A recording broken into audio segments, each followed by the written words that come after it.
Now, here's your Farm and Ranch report from the Montana Ag Network. Hi everybody, it's time for your Farm and Ranch news. Well, the National Cattlemen's Beef Association has released its proposal to help improve the beef industry's price discovery process without mandating participation by producers or packers.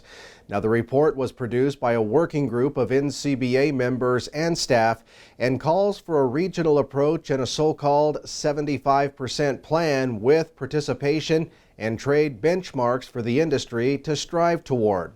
NCBA President Marty Smith says it'll increase negotiated trade and incentivize each of the major packers' participation in such negotiated trade. Now, in essence, the subgroup will evaluate the weekly negotiated trade information for each of the USDA's Ag Marketing Services cattle feeding reporting regions on a quarterly basis in arrears. And eventually, the subgroup will include in its evaluation an analysis of packer participation data, but this information isn't published under current mandatory price reporting. In some other news today, wheat prices here of late have certainly reached some unexpected heights. Higher future prices usually pressure export basis values when farmers sell wheat into the rally because that increases exportable U.S. wheat supplies. However, U.S. Wheat Associates points out that the market is currently undergoing a completely different phenomenon.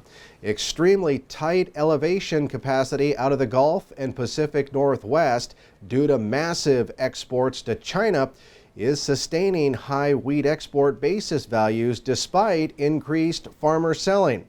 U.S. Wheat Associates market analyst Claire Hutchins says grain traders generally agree that the run-up in wheat future prices is attributed to technical buying. And the U.S. Wheat Associates expects export basis levels to stay at these higher levels at least through January, assuming that Chinese buying remains strong here in the near term. Stay with us. We'll have more ag news right after this.